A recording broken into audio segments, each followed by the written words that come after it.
जय माता की। जय माता की जी। हाँ जी स्वामी जी, तो पहले आप अपनी हिस्ट्री के बारे में बताइए, जहाँ आपका आश्रम है और क्या जगह है ये, और आपका नाम क्या है, ये सब जरा आप। ऐसा है जी कि ये हरियाणा में है ये जगह। तो माता बगलामुखी का ये स्थान है। ओम श्री गजाननम भूतगणाधिसेवितं कपितजम्बो फलचारभक्षणम् उमासुतं शोकविनाशकारकं नमामि विघ्नेश्वरपादपङ्कजम्।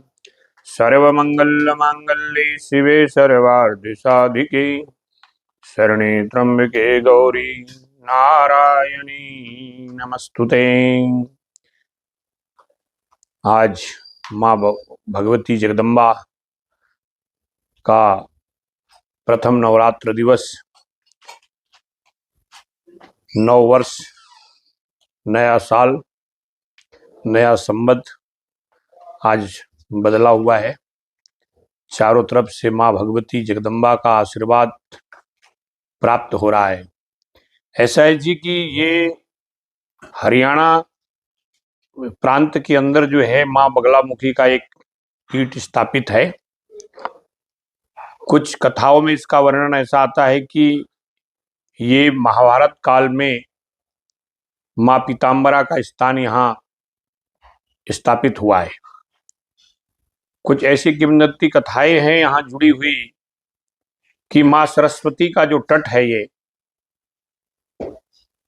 आदि बद्री से लगा करके, जहाँ बद्री आदि बद्री स्थान है, वहां पर माँ भगवती का स्थान जो है वो माँ सरस्वती वहां से चलते हुए और यमुनानगर के डिस्ट्रिक्ट यमुनानगर से होते हुए कुरुक्षेत्र के थल होते हुए ये आगे पूरा हरियाणा पार करते हुए गुजरात में गई हुई है। तो ऐसे स्थल पर ये यहाँ पर भगवान भोलेनाथ का एक दिव्य आश्रम है जो संगमेश्वर महादेव के नाम से जाना जाता है। उसी के समीप माँ पीताम्बरा पीठ, माँ बगलामुखी। कहते हैं कि पूर्व काल में यहाँ बड़े बड़े ऋषियों ने, संतों ने, महाशयों ने जो है यहाँ पूजा अर्चना की, तपस्या की, जिससे कि ये स्थान बड़ा एक अलौकिक है। हरियाणा पंजाब की जनता, हिमाचल प्रदेश, जम्मू कश्मीर, दिल्ली आदि से लोग यहाँ आते हैं और यहाँ अपनी मनोकामनाएं पूर्ण करके जाते हैं। बगलामुखी माता जो है ये 10 महाविद्याओं में से एक शक्ति है। इनका जो स्थान है वो 8वां स्थान है। जैसे प्रथम रूप में भगवती माँ काली ने जो है अपना स्थान धारण किया था। कहते हैं कि काली तारा महाविद्या, षोड़शी भुवनेश्वरी, भैरवी छिन्न मस्तिका, धूमावती बगला, मातांगी कमलात्मिका, एकादश महाविद्या। तो ये जो 10 देवी है ये संपूर्ण भारत के अलग अलग स्थानों पर विराजमान है। अभी माँ बगलामुखी का जो स्थान है वो हिमाचल प्रदेश के डिस्ट्रिक्ट कांगड़ा में भी है, मध्य प्रदेश के नलखेड़ा एक स्थान है, वहां भी माँ भगवती का पीठ स्थापित है, और दतिया में भी, मध्य प्रदेश के अंदर जो दतिया डिस्ट्रिक्ट है वहां भी माँ बगलामुखी का एक पीठ स्थापित है। तो बगलामुखी की जो पूजा पद्धति है वो बड़ी गुप्त है। पूर्व काल में भी जो है लोगों ने इनका जो पूजन किया या इनका वंदन किया, अर्चन किया, तो गोपनीयता के रूप में किया। किसी जंगलों में जाकर के, किसी नदी तीर्थ के किनारे या किसी पहाड़ों की चोटी पे जाकर के माँ बगलामुखी का अनुष्ठान किया करते थे। अभी भी कुछ जो साधक है, बगलामुखी के जो साधक है, वो एकांत पसंद करते हैं और एकांत में जाकर के वो भगवती का आवरण पूजन करते हैं। अभी आवरण पूजन के विषय में कुछ लोगों को इसका ज्ञान नहीं है, क्योंकि बगलामुखी का अनुष्ठान तो हर व्यक्ति करना चाहता है, बगलामुखी की पूजा हर व्यक्ति करना चाहता है, परंतु बगलामुखी एक ऐसी देवी है जो जब तक इनका आवरण पूजन में कम से कम नहीं तो भी 3 घंटा लगते हैं। बगलामुखी के आवरण पूजन में 3 घंटा लगते हैं। फिर उसके बाद में बगलामुखी के पूजन के बाद में हवन होता है, जो 36 अंक का मंत्र है मां बगलामुखी का। हवन के बाद में फिर जो है तर्पण, मार्जन और ब्राह्मण दक्षिणा होती है। अभी लोग जो है तर्पण मार्जन के विषय में भी कोई वो नहीं है, क्योंकि बस हवन करना है, कर दिया। कई जगह पे ऐसे ऐसे मंदिर बना दिए हैं, जैसे कि हमारे बड़े बड़े शहरों में, सिटियों में बगलामुखी के मंदिर बन गए। हमने तो यहां तक देखा है, दुर्भाग्य है ये हमारे सनातन धर्म के लिए, कि लोग जींस पहन करके बगलामुखी का हवन करते हैं, जबकि ये हवन यज्ञ का अपमान है। हमारी परंपरा है भारतवर्ष की धोती लगा करके, कटी वस्त्र पहन करके, हम अपने शरीर पे कटी वस्त्र धारण करके, धोती लगा करके, हमारी मातृ शक्ति जो है वो साड़ी पहन करके, जेंट्स जो है वो धोती लगा करके हवन करे, किसी भी देवी देवताओं का, वो खाली बगलामुखी के माता जी का नहीं। कोई भी मंत्र जाप करे, अनुष्ठान करे, तो धोती कटी वस्त्र धारण करके करे, जुराब बेल्ट उतार करके साइड में रख के करे। यानी कि मर्यादाओं के साथ भगवान की उपासना है। मर्यादाओं के साथ ही जो है हम लोग जो है कन्याओं का पूजन करते हैं। हमारे यहाँ तो सनातन धर्म में कहा गया है कि कन्या जो है वो अलौकिक शक्ति है, दिव्य रहस्यमय शक्ति है। ये भारतवर्ष में ही मां कन्या का पूजन होता है, दुर्गा का पूजन होता है। हम अपनी मातृ शक्ति को जो है वो दुर्गा का ही प्रतीक मानते हैं। तो हम लोगों ने यहाँ पर 1992 से लगा करके श्री पंचायती अखाड़ा महानिर्वाणी के नागा सन्यासियों के द्वारा इस मंदिर का संचालन होता है। परम पूजनीय हमारे महंत बंसीपुरी जी महाराज, उनके द्वारा इस पीताम्बरा पीठ का संचालन होता है। महंत बंसीपुरी जी महाराज मां बगलामुखी के एक बड़े दिव्य उपासक भी है। यहाँ हरियाणा पंजाब की जनता को वो बताते हैं कि मां बगलामुखी की अनुष्ठान किस प्रकार से करना चाहिए। मध्य रात्रि में किया जाए, सुनसान वातावरण में किया जाए, और सभी जन कल्याण के लिए अनुष्ठान होता है। सबसे बड़ा शत्रु, लोग कहते हैं कि बगलामुखी शत्रु की देवी है, शत्रु का स्तंभन करती है, तो शत्रु तो हमारे भीतर भी बैठा हुआ है। सबसे बड़ा शत्रु जो है वो हमारे अंदर है। उस शत्रु का स्तंभन करना बहुत जरूरी होता है। तो हम लोग तो संन्यास परंपराओं से जुड़े हुए हैं, और संन्यास परंपराओं के माध्यम से मां बगलामुखी का हम पूजन करते हैं। नित्य यहाँ पर प्रतिदिन मां बगलामुखी का आवरण पूजन होता है। हमारे यहाँ पर 5 ब्राह्मण रहते हैं। 5 ब्राह्मण जो है वो मां बगलामुखी की पूजा करते हैं। सुबह प्रातः काल उठ करके माता जी का नित्य प्रतिदिन पंचामृत आदि से स्नान, फिर भगवती का आवरण पूजन, फिर आरती श्रृंगार, ये नित्य 12 महीना 30 दिन मंदिर परिसर के तरफ से मंदिर के लोग ब्राह्मणों के द्वारा करते हैं। रात्रि काल में जो है यहाँ नित्य हवन होता है। कोई श्रद्धालु आए अथवा ना आए, ये मंदिर की परंपराओं में है। नित्य दिनचर्या जो है ये हमारा प्रतिदिन बगलामुखी का हवन पूजन स्नान, 12 बजे माता जी को भोग लगता है। क्योंकि किसी भी मंदिर में अगर कोई विग्रह है तो वहां नैवेद्य जरूर लगना चाहिए। अगर वहां नित्य पूजा पाठ ना हो, नैवेद्य न लगे, तो देवता वहां से चलायमान हो जाता है। ऐसी तो बहुत सारी मूर्ति जयपुर के अंदर है, परंतु जब किसी को प्राण प्रतिष्ठा कर दिया जाता है या किसी भजन पूजन के माध्यम से, तपस्या के माध्यम से कोई देवताओं का आह्वान करके जब उनको स्थान दिया जाता है, तो वो स्थान के बाद में भी उनका आवभाव करना पड़ेगा। हम एक सामान्य व्यक्ति है, कोई अतिथि देवो भव। हमारे यहाँ जब व्यक्ति आते हैं तो कहते हैं चाय लाइए जी, पानी पिलाइए जी, बैठने के लिए आसन दीजिए। इसी प्रकार जब देवताओं का हम अर्चन करते हैं, वंदन करते हैं, पूजन करते हैं, तो उनका मान सम्मान, नित्य प्रतिदिन पूजा पाठ की क्रियाएं होना चाहिए। अगर पूजा होती रहेगी, आरती होती रहेगी, नैवेद्य लगते रहेगा, तो हमारी सब हर प्रकार की मनोकामनाएं पूर्ण होगी। तो अभी जो है यहाँ ये महाभारत कालीन जगह है, जो हरियाणा के कुरुक्षेत्र डिस्ट्रिक्ट में स्थापित है ये। और ये पूर्व काल से स्थापित है, अभी नहीं, अभी किसी ने इसकी स्थापना नहीं की है।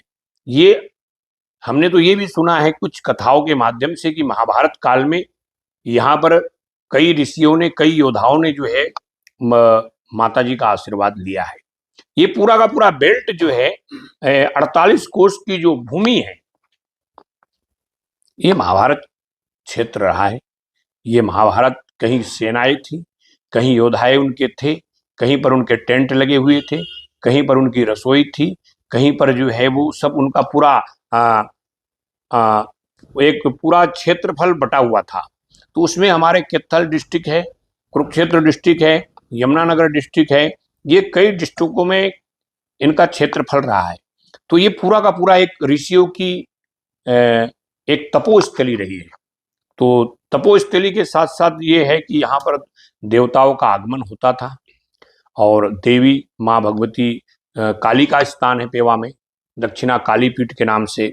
ब्रह्मजून है, जहाँ पर ब्रह्मा जी के द्वारा पृथ्वी का यहाँ दोहन हुआ है, तो ब्रह्मजून है। प्राची तीर्थ है पेवा में। संगमेश्वर महादेव स्वयंभू है, भगवान शिव जो है स्वयं प्रकट हुए थे, जिसमें कि पद्म पुराण में वर्णन आता है, मार्कंडे पुराण में भी वर्णन आता है, क्योंकि हमारे यहाँ ऐसे कई शिवलिंग है। जैसे भारत में 12 ज्योतिर्लिंग है, इसी प्रकार हमारे यहाँ कुछ उपलिंग है जो अलग अलग स्थापित है। जैसे कि 52 शक्तिपीठ है, उसमें कुरुक्षेत्र के अंदर भद्रकाली है, वो भी 52 शक्तिपीठ में से है। इसी प्रकार 10 महाविद्या है, 10 महाविद्या में माँ बगलामुखी है 8वां स्थान पे। तो ये बगलामुखी जो है शत्रु की जीभा को स्तंभन करने वाली शक्ति है। इनकी पूजा पद्धति से माँ बगलामुखी का आशीर्वाद प्राप्त होता है, हमारे दिल दिमाग, हमारी बुद्धि का शोधन होता है, हमें रिलैक्स मिलता है। रही बात न्यायपालिका में, सत्य में विजयते, अगर किसी का न्यायपालिका से संबंध है, तो अगर सत्य है तो वहां भी बगलामुखी का आशीर्वाद प्राप्त होता है। हमारी किसी पारिवारिक समस्या है, उसमें भी कहीं ना कहीं कुछ गिरावट है, तो बगलामुखी का अनुष्ठान करने से वहां भी हमें संतुष्टि मिलती है। हमारे बहुत सारे मित्र दोस्त हैं, वो भी कहीं ना कहीं जो है हम लोगों के साथ में थोड़ा मनमुटाव है, तो हम बगलामुखी में अनुष्ठान करते हैं, तो वहां भी हमें संतुष्टि मिलती है। तो सबसे ज्यादा हमारे विचारों का स्तंभन होना चाहिए। जो अंदर से हमारे क्रूर विचार आते हैं, हमारे भीतर के जो विचार हैं, वो कहीं ना कहीं जो है वो उनको शुद्ध करना है।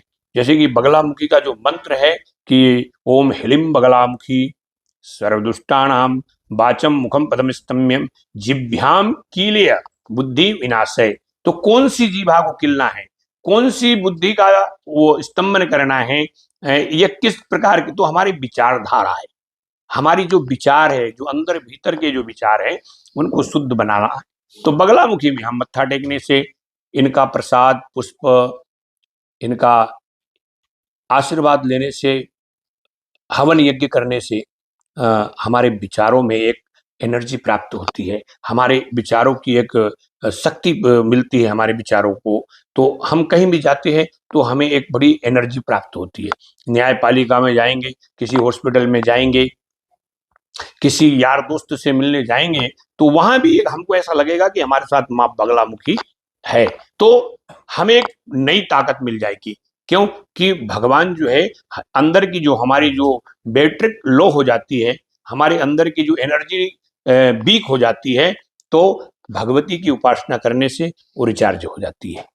तो ये माँ बगलामुखी का आशीर्वाद रहा है।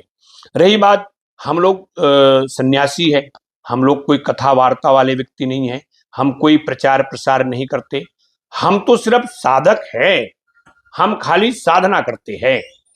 हमारा मकसद क्या है कि हमारी बुद्धि, हमारा विचार, हमारा राष्ट्र, कहते हैं ना कि सर्वे भवन्ति सुखिनः सर्वे सन्तु निरामयः सर्वे भद्राणि पश्यन्तु, यानी हमारे लिए हमारा देश, हमारा समाज, हमारा राष्ट्र, हमारा युवा, हमारा कल्चर शुद्ध हो जाए, बगलामुखी माता उनके ऊपर अपार कृपा बना के रखे, ये हमारा उद्देश्य है। हमारा और कोई उद्देश्य नहीं है, क्योंकि शोध करना होता है। अभी आजकल सोशल मीडिया के माध्यम से, यूट्यूब के माध्यम से लोग प्रचार प्रसार में लगे हुए हैं। हम कहते हैं कि आंख बंद करके ध्यान लगा करके आप शोध कीजिए। पूर्व काल में मेरे ऋषियों ने, योगियों ने ध्यान के द्वारा शोध किया। महाराष्ट्र में कौन सा देवालय है, गुजरात में कौन सा देवालय है, यूपी बिहार के प्रांत में कौन सा देवालय है, वो बैठे बैठे खोजते थे। आंख बंद करके ध्यान लगा करके कुंडली जागृत करके वो रिसर्च कर लेते थे योग साधना के द्वारा। फिर वहां से वो उठ के जाते थे कि वहां फलानी ऐसी जगह है, जाना चाहिए।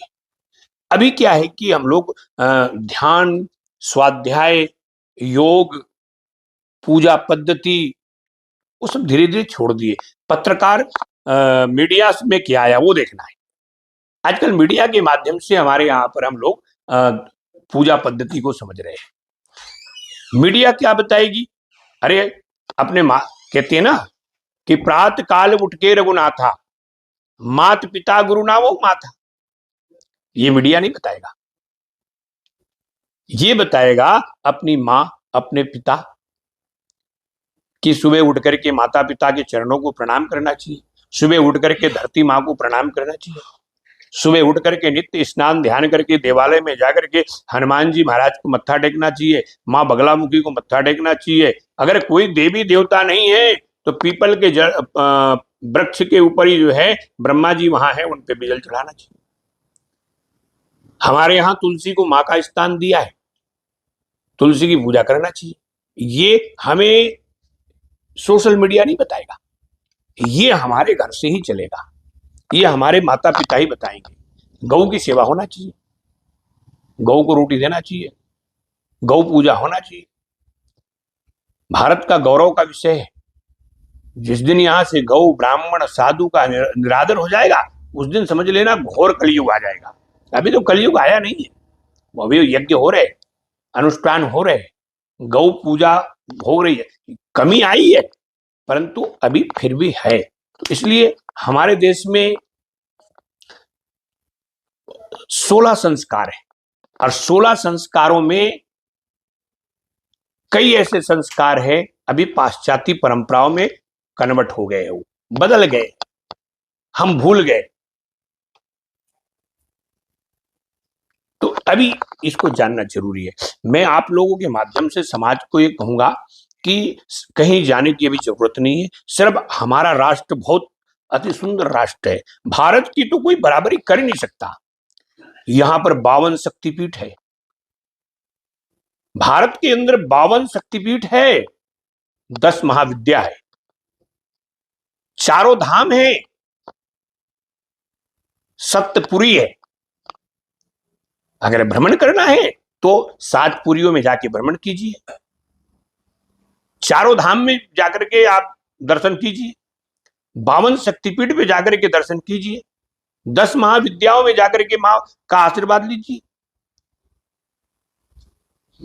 हमारे यहां बहुत सी पीठ है, बहुत देवालय है। हमें इंडोनेशिया जाने की जरूरत नहीं है, हमें दुबई जाने की भी जरूरत नहीं है,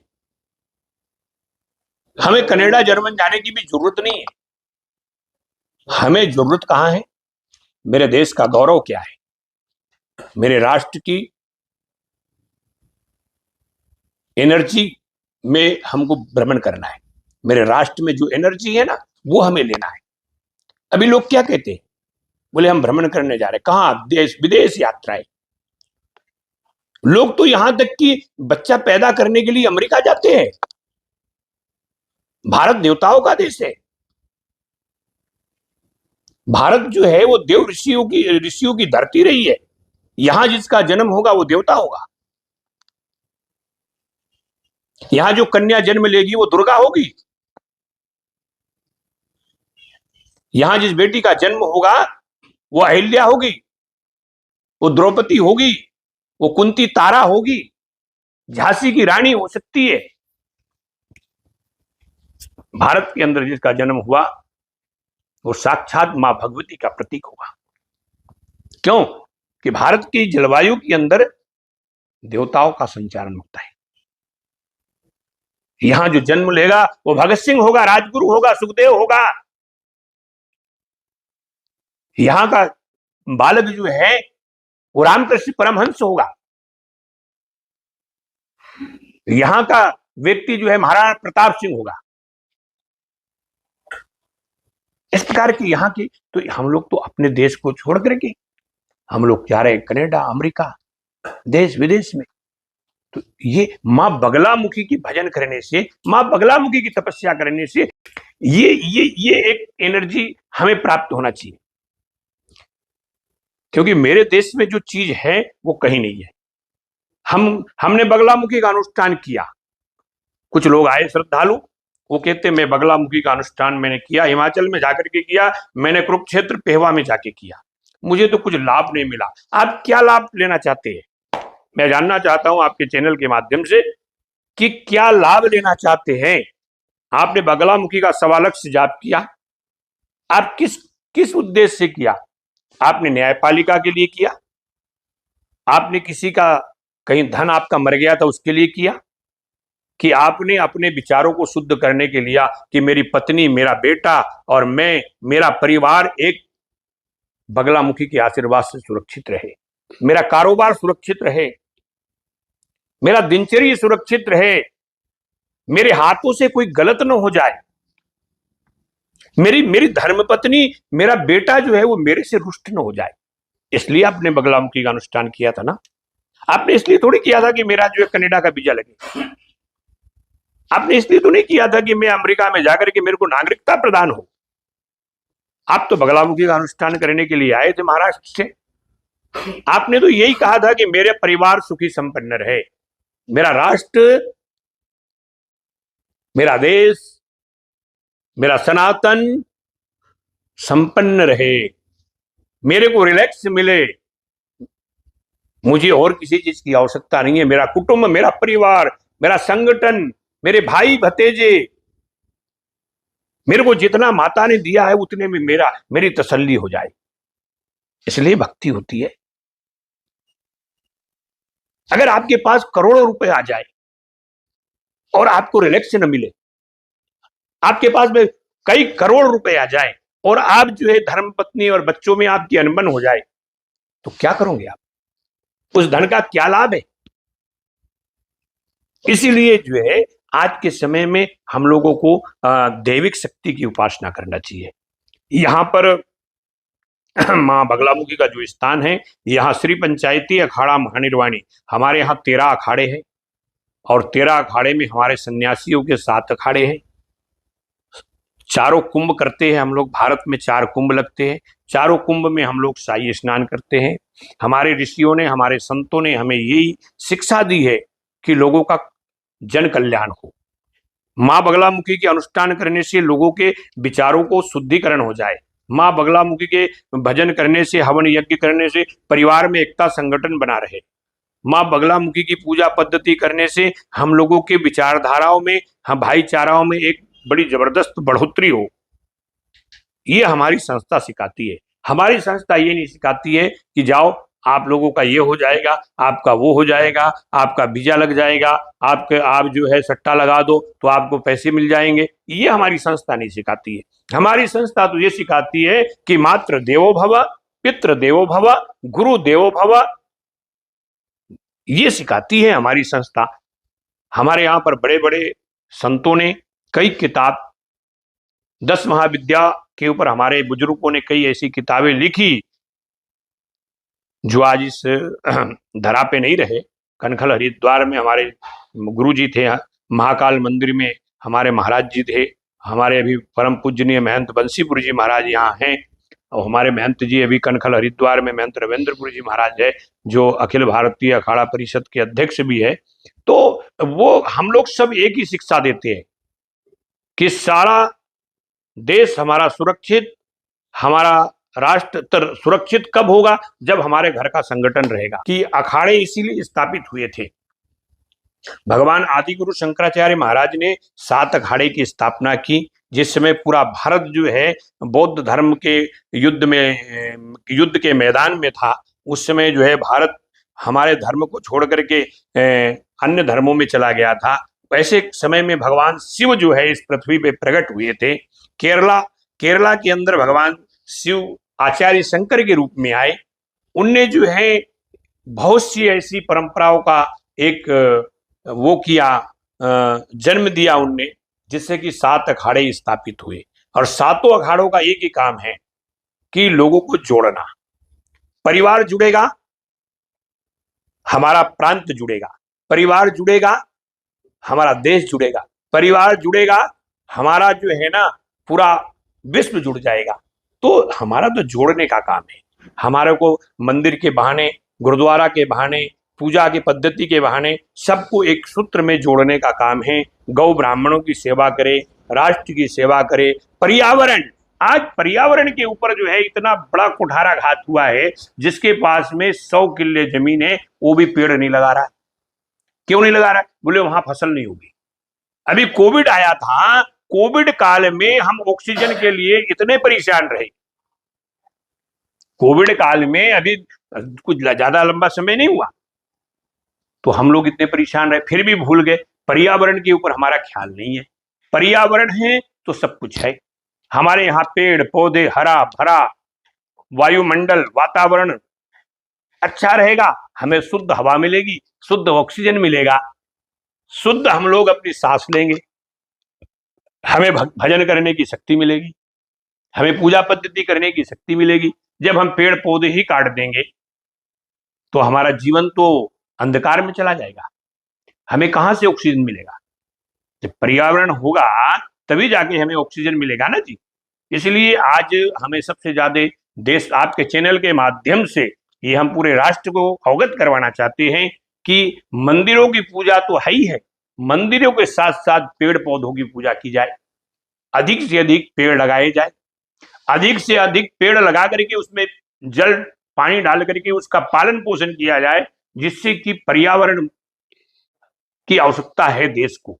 हमारे देश में इतना हरा भरा देश था, ये हरियाणा पंजाब की भूमि पे तो पेड़ पौधे खत्म हो गए। तो मैं एक सन्यासी होने के कारण ये अवगत करवाऊंगा समाज को कि पर्यावरण के विषय, पर्यावरण पे भी कोई ख्याल रखे, पेड़ पौधे लगाए। हमारे देश में गौ को मां कहा गया। हमने 2 ही जगह से दूध पिया है, या तो गौ का दूध पिया या अपनी मां का दूध पिया। मां के स्तन से दूध पान किया या गौ के दूध से हमारा पालन पोषण हुआ। आज के समय में गौ भी नहीं है। जो आज सड़क पे घूम रही है, गौवंश नष्ट हो रहा है।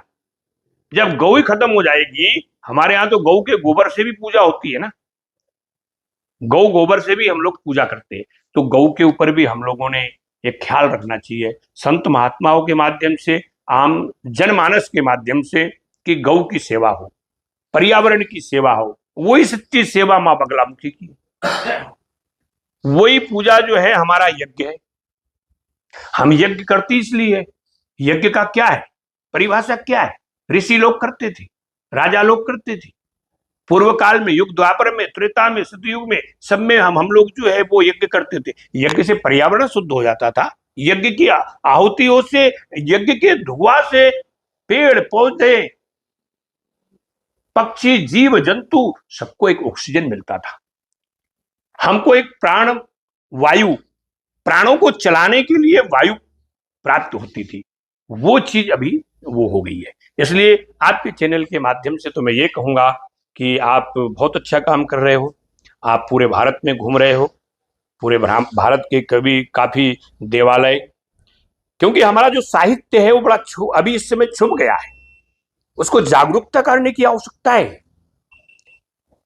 किताबों में तो कई चीज छुपी है, हम आज मेरा युवा जो है वो स्टडी करने जाता है, स्कूल कॉलेज में जाता है, उसको हमने रामचरितमानस के विषय में हम नहीं बताते, उसको हम गीता के विषय में नहीं अवगत करवाते। अगर हम गीता का उनको ज्ञान देंगे, हम अपने युवाओं को, हम अच्छे विद्यालय में उनको पढ़ाते तो है, पैसे तो दे रहे हैं, बड़े से बड़े विद्यालयों में हमने एडमिशन करवाया, पर हमने ये नहीं बताया कि सुबह उठ करके पिताजी के पैरों को स्पर्श किया जाए। हमने ये नहीं बताया कि हमारी माँ है, अपने माता पिता का सम्मान किया जाए। जो व्यक्ति अपने माँ बाप की सेवा करेगा वही संत होगा, जो व्यक्ति अपने माँ बाप की सेवा करेगा वही राष्ट्र का भक्त होगा। तो इसलिए हम अभी अपने बच्चों को ये स्कूलों में शिक्षा नहीं दे रहे। अभी देश को शिक्षा और दीक्षा, शिक्षा दीक्षा दोनों की आवश्यकता है। धन संग्रह करना जानते हैं, धन कमाना जानते हैं, पर धन को यूज कैसा किया जाए, धन का संभाल करके किस प्रकार से उसका यूज किया जाए, तो वो नहीं है। इसलिए आज के समय में हम अपने युवाओं को ये बताना चाहेंगे आपके चैनल के माध्यम से कि धन तो बहुत दूर की बात है, पहले संस्कार अपना लीजिए। जो संस्कार अपना लेगा तो धन तो अपने आप ही आ जाएगा। क्या अपने देश की, अपने राष्ट्र की संस्कार चाहिए, हमें अमेरिका का संस्कार नहीं चाहिए, हमें पाश्चात्य परंपराओं का संस्कार नहीं चाहिए। मेरे को मेरे देश का संस्कार चाहिए, मेरे भारत का चाहिए। ये वो देश था कि भगवान श्री रामचंद्र जी वन गमन गए, उनने किसी पे आरोप प्रत्यारोप नहीं किया, जबकि उनकी दूसरी मां ने उनको वनवास दिया था। केकई ने वनवास दिया था, कौशल्या ने नहीं दिया था। कभी कौशल्या ने ये नहीं कहा कि दीदी आप कौन होती है राम को वन देने वाली। और फिर भी भगवान श्री रामचंद्र जी ने अपनी माता का आज्ञा का पालन किया, वचन, पिता के वचनों का पालन किया। तो ये वो देश है, यहाँ पे तो ताई चाची सब हमारी माँ है, हमारी माँ के समान है। हमारी जो बड़ी भाभी है वो हमारी माँ के समान होती है। बड़े भाई की जो धर्मपत्नी है वो भी हमारी माँ के समान है। ये भारत का एक कल्चर है, और देश में नहीं माँ मानते, हमारे देश में। इसलिए माँ बगलामुखी के स्थान पे बैठ करके मैं सबको यही संदेश देता हूं कि माँ बगलामुखी में मत्था टेकने से, यहां पर प्रसाद, नारियल, फल, मिठाई चढ़ाने से आपके विचार शुद्ध हो जाना चाहिए, आपके भाव शुद्ध हो जाना चाहिए, आदान प्रदान हो, देश को कुछ तो दो। देश से आपने कुछ लिया है तो आप देश को कुछ देना चाहिए। देश का हम अन्न खाते हैं, देश का जल पीते हैं, वो यहाँ की वायु पान करते हैं। जब वायु पान करते हैं, नमक खाते हैं, तो देश को भक्ति दो, ज्ञान दो, विज्ञान दो। देश को जो है एक नई दिशा, नया विचार, क्योंकि अभी पीछे कुछ कालखंड ऐसा बीता जिससे मेरे देश के युवाओं को वो चीज मिलना चाहिए, जो विटामिन टॉनिक मिलना चाहिए, वो नहीं मिल पाई। मेरे बच्चों को जो ऑक्सीजन मिलना चाहिए था वो भटक गया है। उसको एक ही लगन है, स्वामी जी कितने मंगलवार गुरुवार आके मत्था टेकेंगे, कब बीजा लगेगा। माँ छोड़ दी, बाप छोड़ दिया, भाई परिवार राष्ट्र छोड़ दिया। उस माँ ने कई महीनों तक के जो है कई सालों तक, कई महीनों तक के मंदिर में, गुरुद्वारा में जाकर के मन्नतें मांगी कि मेरे को एक बेटा हो जाए, मेरे घर में एक, मेरे कुल का वंश, मेरे कुल का दीपक, मेरी परंपरा। और वही जो है बाद में बाहर चला गया। काय के लिए गया, किस लिए गया था? सिर्फ धन कमाने के लिए। वो धन कमाया भी, वो धन का यूज उसने भी नहीं किया। जो धन कमाया उसका भोग नहीं लिया उन्होंने। इसलिए आज देश में सबसे ज्यादा आपके चैनल के माध्यम से लोगों को ये जागरूक करना है कि मेरा देश महान है, मेरा देश ऋषियों का है, मेरे यहाँ बहुत सारी परंपरा है, मेरे यहाँ पर बहुत सारी माँ है। किसी अंग्रेज ने पूछा भारतीयों से कि आपके देश में सबसे बड़ी नदी कौन सी है? किसी ने पूछा कि आपके देश में, भारत में सबसे बड़ी नदी कौन सी है? भारतीय ने कहा मेरे देश में बहुत सारी नदी है, अनेक नदी है। अंग्रेज ने पूछा, हमने तो सुना था कि गंगा मैया जो है वो गंगा जी आपके यहाँ बहुत बड़ी नदी के रूप में। बोले कौन कहता है गंगा जी नदी है? हम तो कभी गंगा जी को नदी मानते ही नहीं, संपूर्ण भारतीय मां मानते हैं। हमने नदी का स्थान तो नहीं दिया गंगा जी को। छोटी सी ये छोटा सा एक आपने कैसा कह दिया कि गंगा जी नदी है? गंगा जी में तो दूध बहता है और संपूर्ण भारतीय उस दूध का पान करते हैं। मेरे यहाँ गंगा माँ जो है वो माँ है, वो नदी नहीं है, उसमें पानी नहीं बहता। गंगा जी के अंदर दूध बहता है और संपूर्ण भारतीय उस दूध को पी करके पालन पोषण करते हैं। वो हमारी माँ गंगा जी। नदी तो छोटी मोटी बहुत है भारत में, पर गंगा जी को हम कभी नदी नहीं कहते। इसलिए कभी भी हमारे देश के अंदर एक से एक हमारी हमको ऑक्सीजन दे, अरे मरने के बाद भी हमारी माँ गंगा हमको अपने सीने से लगा लेती है। वो मेरी माँ है। 7 पीढ़ी को भी वो याद करती है। जब पीतर हम पिंडदान करने जाते, 7 पीढ़ी, कितने हमारे बाबा दादा परदादा आए और गए, फिर भी हम लोग पिंडदान करते हैं।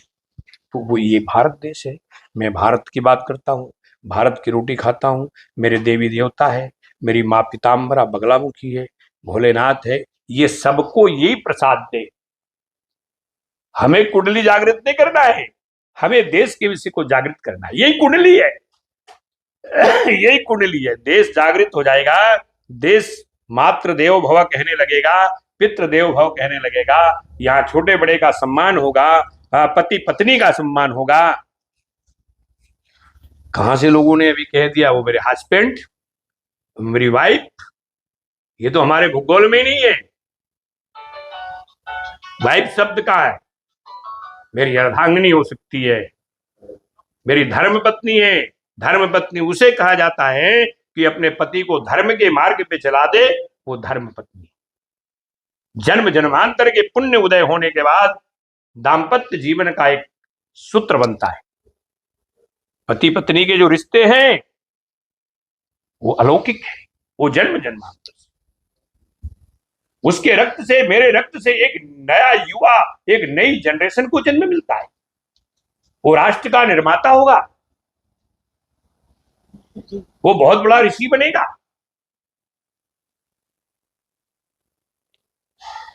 उसका नाम दाम्पत्य जीवन है। दाम्पत्य जीवन इसी को कहते हैं। मेरी धर्म पत्नी, वो गर्भाशय संस्कार होता है भारत के अंदर। 16 संस्कार में एक संस्कार वो भी तो है। हमारे रक्त से कोई ऐसा सूरवीर हो जो संपूर्ण भारत के गौरव को बढ़ाए, बड़े बड़े लोगों को मुंह तोड़ जवाब दे। क्यों?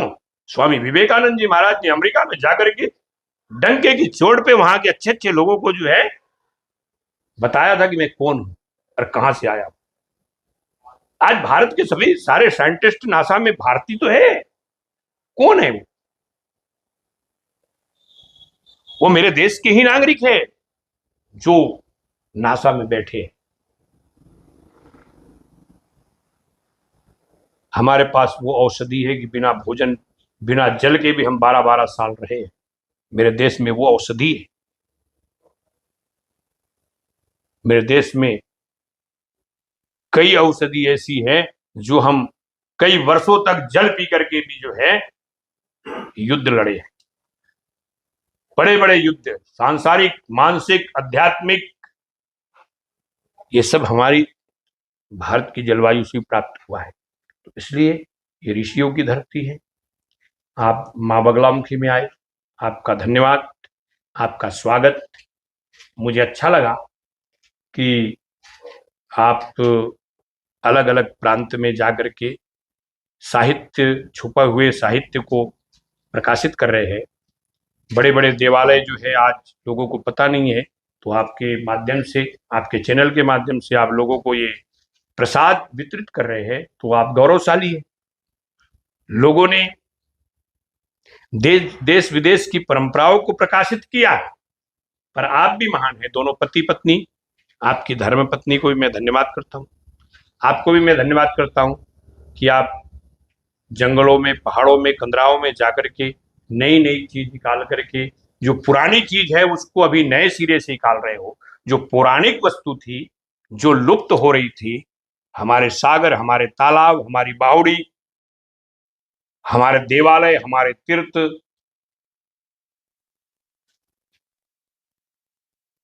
इस भारतवर्ष में कई महाशक्तियों का साम्राज्य हुआ। समय समय पर यहाँ पर मुगल काल भी रहा, ब्रिटिश गवर्नमेंट भी रही, बहुत से साहित्य को तोड़ा मरोड़ा गया, बहुत से इतिहासों को दबाया गया मिट्टी के अंदर, पर पुनः समय आने पर फिर जीवित हो जाता है, वो कभी उसका अंत नहीं होता। हमारे यहाँ पर अगर किसी चीज को आग में जला भी दोगे ना, पर विचारों को नहीं जला सकते। मेरे विचार नहीं जल सकते, मुझे जला दोगे। मेरे इतिहास को जो है आप छुपा सकते हो, पर मेरे भाव को नहीं छुपा सकते। मेरा भाव ऐसा है, हमारे यहाँ पहले भी ऋषियों ने अपनी योग माया के द्वारा, अपनी कुंडली के द्वारा, अपने ब्रेन के द्वारा, अपने भाव के द्वारा कई चीज अपने मन से लिखी, वो ताम्रपत्र पे लिखी गई। बाद में आया ये तो सब, ये कागज तो बाद में आए, अभी आए। पहले तो हम अपने दिमाग, बुद्धि, ज्ञान से भीतर से क्रम चल रहा था। हमने अपने शिष्यों को दिया आगे, शिष्य प्रशिष्य आगे से आगे प्रसाद के रूप में वितरित हुआ। श्रीमद् भागवत जो है, महा सुखदेव जी ने परीक्षित को सुना करके हमें सबको प्रसादमय बना दिया। इसी प्रकार जो है अभी आज का भी जो समय है, आप लोग ठीक है काम कर रहे हो, बहुत अच्छी बात है, क्योंकि कई चीज छुपी हुई है, उसको निकालना जरूरी है। कोई कोई होता है निकालने वाला। जो आईएएस आईपीएस बन रहे हैं, उनका मूल कारण खाली पैसे कमाना नहीं है। जो बड़े बड़े नेता बन रहे हैं, उनका मूल कारण पैसे कमाना नहीं है। पैसे तो रोटी खा सकते हो, आप भोजन कर सकते हो, पैसे से कपड़े पहन सकते हो, इससे अलावा तो पैसे की क्या जरूरत है। पैसे तो अपने आप ही मिल जाएगा। सब कुछ संपन्न है तो पैसे की तो बौछार हो जाएगी। यहाँ की तो मिट्टी भी बहुत महंगी बिक रही। भारत की मिट्टी सोने के रेट बिकती है। यहाँ के पत्ते, पान, जड़ी बूटी करोड़ों का रेट है, समझना चाहिए। आज के समय में जो है ये पत्ते पान पिसा करके तो बेच रहे लोग। इसलिए हमारे देश में तो बहुत कुछ अभी भी अपार धन पड़ा हुआ है, समझने की आवश्यकता है आज मेरे देश के युवाओं को। अगर समझ गया तो क्या कमी, अभी समझ गया। इसलिए मैं ज्यादा ना कहते हुआ आप लोगों का ये समय लिया, धन्यवाद। बहुत बहुत मंगल कामनाएं। आपके सभी ग्रुप को मेरे तरफ से शुभ आशीर्वाद। माँ बगलामुखी भगवती देवी की कृपा बनी रहे और सबके लिए आशीर्वाद। और नवरात्र मंगल में ऐसी आसीन कृपा बनी रहे। नवरात्र नया वर्ष है, नया साल है, नया संवत बदला हुआ है। ये सबके लिए सुखी और संपन्नता लेकर के आई, यही मेरी कामना है। ओम शांति शांति शुभ शांति भवतु। धन्यवाद स्वामी जी। अच्छा, एक सवाल था आपसे, जो हमारे देश में 52 शक्तिपीठ है, उनका क्या महत्व है और वो कैसे है बने? 52 शक्तिपीठ का क्या मतलब है, कैसे आई है? ऐसा है, 52 शक्तिपीठ तो जो माँ सती भगवान शिव से विमुख होकर के माँ भगवती जब राजा दक्ष के अपने पिता के यज्ञ में गई थी, तो वहां उनका शरीर का परित्याग उनने कर लिया था। हरिद्वार कनखल में जो है दक्षेश्वर महादेव मंदिर है, वहीं पर उनका पिता का स्थान था, माँ सती का। और यज्ञ में अपने पति का अपमान नहीं सह पाई माँ, और वो अपने पिता के यज्ञ में अपने शरीर का परित्याग कर दिया था।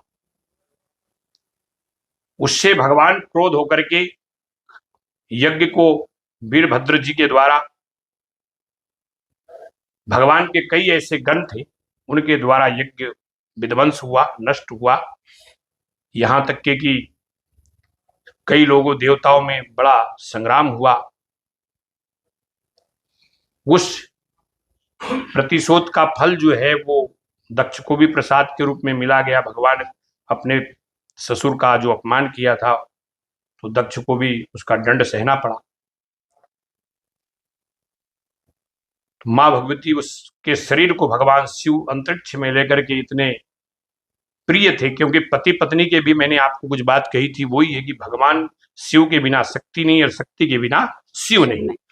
तो अपनी शक्ति को लेकर के छाती को लगा करके भगवान जब अंतरिक्ष में विचर रहे थे तो ऐसे समय में भयंकर एक दैनिक स्थिति बनी हुई थी कि भगवान शिव के शरीर से उस पार्थिव शरीर को अलग किया जाए तो कौन करे। तो वहां किसी ने नहीं किया।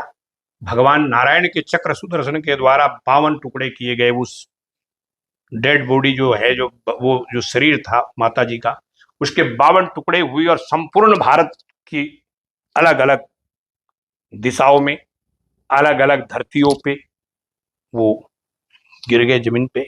वहां पर शक्ति के रूप में वो प्रकट हो गई।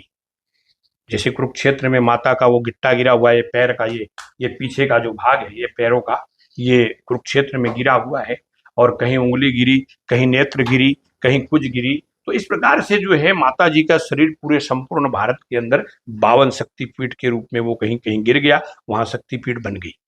आज हम वहां मत्था टेकने जाते हैं तो वहां मनोकामनाएं हर प्रकार की पूरी होती है। एक तो मनोकामना नहीं है, वहां जाने से जैसे नैना देवी चले गए, चिंतपूर्णी चले गए, ज्वाला जी चले गए, चाहे हम वहाँ आलोक शंकरी चले गए प्रयागराज, और कुरुक्षेत्र चले गए, तो अलग अलग कहीं कहीं भी हम जहाँ भी जाते हैं तो बहुत सारी जगह है। वो तो शास्त्र का प्रमाणित है कि वहाँ दर्शन करने से वहाँ शक्ति स्वयं विराजमान है, किसी ने उनको स्थापित नहीं की है। 52 शक्तिपीठ का मतलब है भगवती का अंग वहां गिरा और उससे वहां शक्ति मतलब पीठ का निर्माण हो गया। ऐसी 10 महाविद्या का भी है, जहां पर आपने आह्वान करके देवताओं का सम्मान किया वहां 10 महाविद्या बैठ गई। तो ये माँ बगलामुखी का भी इसी प्रकार से कि यहाँ बगलामुखी जो है अपने आप बैठी हुई है, हम लोग उसका वंदन पूजन अर्चन करते हैं, सम्मान करते हैं, क्योंकि किसी भी जीवन में देवी देवताओं का जो सम्मान करे तो वहां देवता बैठते हैं। किसी का अपमान होगा वहां देवता उठ के चला जाता है। जब हम सांसारिक लोग नहीं बैठ जाते वहां, एक संसार का व्यक्ति जो है उसको जब तक आओ जी बैठो, चाय पियो, पानी पियो, बैठिए, तो सम्मान है। इसी प्रकार जो है नित्य हवन पूजन जप तप आराधना भोग प्रसाद नित्य हो तो वहां देवता बैठा रहता है, वो पीठ बन जाते हैं। बैठे बैठे पत्थर भी शंकर हो जाते हैं, एक जगह पड़े पड़े भी शिवलिंग बन जाता है। इसी प्रकार देवताओं का जहां अधिक सम्मान होता है, हवन आरती पूजा अभिषेक लंगर प्रसाद भोजन आया गया, वो वहां पर वो दैविक शक्ति बैठती है। इसी प्रकार 52 शक्तिपीठ अपने आप प्रकट हो गई, वहां पूजा पाठ चल रही है, वहां के पुजारी महंत पूजा करते हैं। तो ये है शक्तिपीठ का आगमन। और सुनाइए। और आपने बाल अवस्था में ही अपने लिए ऐसा था, मैं 1984 में मेरा जन्म का तो मुझे नहीं पता, क्योंकि उस समय कोई जन्म कुंडली नहीं बनती थी। परंतु जब मेरा जन्म महाराष्ट्र और मध्य प्रदेश का बॉर्डर लगता है, बैतूल जिला है, उधर महाराष्ट्र लगा हुआ है, इधर मध्य प्रदेश, मेरा जन्म वहां हुआ था। और मैं 1984 में मेरी उम्र सिर्फ 12 या 13 साल का मैं रहा, 12 साल का होगा या 13 साल का, ऐसा कुछ। तो 84 में मैंने अपना बस ऐसे संतों के साथ चल पड़े और आज तक चल ही रहे हैं। हम अपनी जन्मभूमि नहीं गए कभी, क्योंकि हम संन्यास ले लिए। श्री पंचायती अखाड़ा महानिर्वाणी में हमारे लिए तो अखाड़ा ही माँ बाप है, माता पिता सब हमारी अखाड़े है, क्योंकि हमें आदि गुरु शंकराचार्य महाराज जी की फौज है ये। इसमें 10 नाम हैं, गिरी पुरी भारती वन पर्वत सागर सरस्वती, ये सब जो है 10 नाम में आते। तो हम इस अखाड़े में 1984 में महाकाल मंदिर उज्जैन में हम लोग आए और अखाड़े में शामिल हो गए। तो आज तक श्री पंचायती अखाड़ा महानिर्वाणी में भ्रमण कर रहे हैं। कभी महाराष्ट्र, गुजरात, मध्य प्रदेश, राजस्थान, हरियाणा, पंजाब, यूपी, बिहार, सब में हमने भ्रमण किया। बहुत दैनिक स्थिति के साथ में हमने मां नर्मदा की परिक्रमा की। 1992 में हम नर्मदा मां के चरणों में उधर रहे। तो समय, देश के हालात ऐसी थे उस समय, तो हम लोग नंगे पैर भ्रमण करते थे, बड़ा आनंद आता था। उस समय एक और अच्छा, वो उस समय की क्या तुलना करें। उस समय तो इतना अच्छा था। उस समय धन नहीं था, लोगों के पास में पैसे नहीं थे, परंतु प्यार बड़ा था। उस समय के लोग जो है दूध, दही, भोजन, प्रसादी, खिचड़ी, दलिया, चटनी, अचार, रोटी देते थे। उस समय धन नहीं था, सम्मान बड़ा था। गुरुजी आए, गुरुजी आए, तो इस प्रकार से सम्मान था। तो मेरा तो जीवन जो है करीब 40 साल होने जा रहा है, मैं भ्रमण कर रहा हूं। तो हमारे लिए तो तुम्हें माता च पिता तुम्हें, तुम्हें बंधु च सखा तुम्हें विद्या च ऋणम तुम्हें। हमारे लिए पूरा देश माँ है, बाप है, पिता है, भाई है, सब कुछ है, सब हमारे लिए। तो इसलिए मेरा जीवन सन्यास में है, और सन्यासी का एक काम है कि उसके लिए सभी, पूरा देश ही माता पिता है। वो राजा, वो सन्यासी और राजा एक ही जैसा होता है। राजा के लिए भी पूरा देश उसकी प्रजा है। उसके लिए क्या बीजेपी, क्या कांग्रेस, क्या बहुजन समाज पार्टी, क्या फलानी ढिकानी, एक अगर जो सही राष्ट्र भक्त है उसके लिए पूरा देश। इसी प्रकार सन्यासी के लिए भी पूरा देश। क्या क्या छोटा, क्या बड़ा, वो सब माँ बाप है हमारे। छोटे बड़े की कोई वो नहीं है। हमारे लिए पूरा देश हमारे मात्र है, पित्र है। मैं यहाँ सबका वही है कि मेरे लिए कोई विशेष नहीं है कि ये मेरा गांव है, या ये मेरा घर है, या मेरी माँ है, या मेरी बहन है, या मेरा भाई है। मेरे लिए सारी माँ है, मेरे लिए सारे बहन है, मेरे लिए सारे भाई है, मेरे लिए सारे बच्चे है, मेरे लिए सारे बुजुर्ग है। तो हमारे लिए सन्यासी की भांति तो जीना चाहिए। हमारा जीवन ही सन्यास के लिए हुआ। तो इसलिए मैं सन्यास परंपरा में हूँ, और अभी भी मेरा जीवन ऐसे चल रहा है। हमारे यहाँ कहते हैं कि कहाँ जन्म लिया, कहाँ मरेंगे, ये इसका सब प्रभु के हाथ में होता है। ये विषय है, और आगे अभी के लिए धन्यवाद। चलो, बहुत बहुत धन्यवाद जी। हाँ जी, आपके लिए मेरे तरफ से बहुत सारी शुभकामनाएं। Thank you so much.